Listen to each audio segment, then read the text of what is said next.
Hi, my name is Hani. I'm a doctor and skincare YouTuber. I make skincare videos specifically for the kind of skincare issues that people of colour face. You're not about to go on this flight, sis. I was interrogated for just under 2 hours. So in my last video, I talked about hydroquinone, which people also know as kind of a bleaching product for your skin. I talked about kind of the risks, the side effects, the instances where I think sometimes you can use it. I obviously, as I said in my previous video, I'm just going to say this here, I don't really support the idea of people bleaching their skin to change their skin colour, although I recognise obviously there are social pressures that maybe make people feel they need to. But essentially in this video, as I said, I'm going to be talking about how to use it safely if it is something that you do want to use. Because I think the most important thing is, if people are going to use it anyway, then I almost feel a duty just to make sure that people have the resources and information to make sure that they're going to use it safely. So I'm just going to go into some of the things I think you should do. So the first thing that I want to talk about is if you're going to use a formula of hydroquinone, obviously my most key thing I'm going to say is get it from a dermatologist. Don't buy a dodgy version from a shop somewhere. The reason it would be dodgy is because actually it's a very regulated substance. You often need a prescription to buy it. But there's a lot of illegal formulations that contain very, very toxic chemicals like mercury. And actually, we know that mercury accumulates in various organs. It's a neurotoxin. It's just not something you want to use. The percentages of hydroquinone and of steroids and other things are far, far too high. And actually, it's just very, very dangerous to use on your skin, even if you might achieve a faster kind of lightening effect on the dark spot than you would with the dermatology prescription. Definitely just get a prescription from a dermatologist. There are online dermatologists if you don't have access to someone personally, so I think absolutely get your prescription from a regulated provider. That's the first thing I want to say. The second thing I want to say is there are multiple types of formulation. I went through this in my last video, but one of the kind of key types of formulation is a version of something called Kligman's formula. Kligman's formula is a formulation of hydroquinone that contains hydroquinone, tretinoin, and a steroid. The steroid, as I said in my previous video, is there to minimize irritation because tretinoin and hydroquinone are both irritating. But the key thing I want to stress is actually a lot of the side effects that people report come from the steroid. So I think if you can try and avoid using a version of Kligman's formula where it contains a steroid as well, and if you can use a formulation of hydroquinone that just contains hydroquinone and tretinoin, I think you'd be better off. Now the thing is, because hydroquinone and tretinoin are both really, really irritating to the skin, I think the best way to go about it is if you know you're planning to use hydroquinone and tretinoin, to kind of let your skin get used to the tretinoin first. So whenever anyone uses tretinoin, there's a process called retinization where your skin is essentially getting used to the tretinoin. So when you use tretinoin, it's a vitamin A derivative that helps kind of with skin turnover and that sort of thing, helps accelerate the process of producing new skin. Tretinoin is amazing, but it takes a long time for your skin to get used to it. And so using that and hydroquinone together, obviously it's super, super irritating because hydroquinone is separately irritating, which is why they add the steroid. But what I'm proposing you do instead is, if you know that you plan to use hydroquinone and tretinoin, use tretinoin first. Use it for a month or two. Let your skin get to the stage where it's used to the tretinoin, where you've gone through the retinization, which is where your skin is getting used to it and peeling and having kind of the tingling and stuff.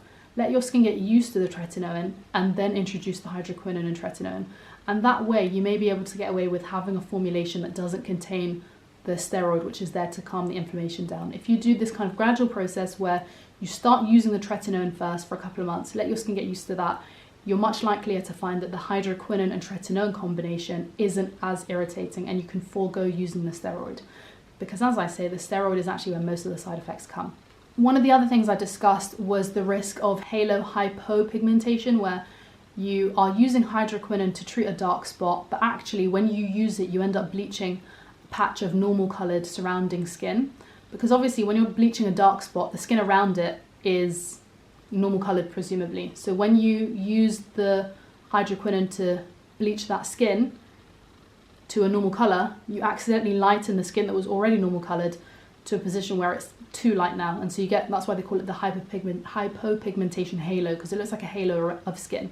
The way to avoid that is basically with all cream products, they migrate. So even if I apply a tiny bit here, actually when it gets absorbed into the skin, it will just travel a little bit. And so what I would do, I think the best thing to do, although it is a little bit tedious, is to essentially form an occlusive barrier around the dark spot. So if I've got a dark spot here, I'm going to apply something like Vaseline or Aquaphor around that dark spot, and that actually would prevent the hydroquinone that I placed in the middle from traveling. Okay, so as well as creating an occlusive barrier of something like Aquaphor or Vaseline, which by the way is non-comedogenic, it doesn't actually cause acne. I think it's a common misconception that it does.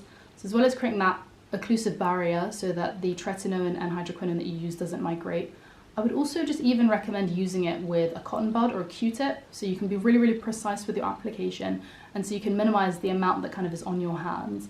And I'll tell you why, because that leads me to the next point. The other thing that obviously we were concerned about is the risk of cancer. So we spoke about how actually in studies on rats, they had observed that when they fed rats hydroquinone, some of the rats went on to develop liver and kidney and blood cancers. Obviously we're not eating hydroquinone, we're also not rats, and also you should take some comfort in the fact that no cancers have been observed in humans from hydroquinone use. But regardless of that, I think obviously it's really, really important to try and minimize the risk of kind of the exposure that you have, to try and limit the exposure that you have to hydroquinone. So I think using a Q-tip is really, or a cotton bud rather, is really helpful, because obviously you can localize it, but it also means that you won't have any left on your hands, which is really important. And the reason I mean is because obviously if you've got some left on your hands, you touch your eyes, you touch your mouth. So I think using a cotton bud to apply is obviously one of the better things you can do. And then on that note, just avoid your mucous membranes in general. So don't get it near your mouth, don't get it near your eyes, anywhere where it can enter more easily into kind of the systemic circulation, the bloodstream. So just use a Q-tip, try not to get it on your hands, and as I said, create that barrier of occlusion using something like Vaseline or Aquaphor. The next side effect that we had discussed at length, I want to talk to you about how you can reduce the risk of that, is ochronosis and rebound pigmentation. I'll put those together. So ochronosis was the blue-black discoloration that you probably have seen on people who've used hydroquinone or bleaching products for a long period of time. And rebound pigmentation is hyperpigmentation that results as a consequence of using hydroquinone continuously. And I'll put them two together just because they're caused by the same thing, which is using it for too long. So hydroquinone is something that you should not use run-on. You should not use it continuously, because that's what causes rebound pigmentation and ochronosis. So the effect of hydroquinone lasts up to 6 months. So what you should be doing is using it in cycles of 3 months on and 3 months off. So you should have 3 months where you're using your formulation nightly, and then 3 months where you're not using it at all.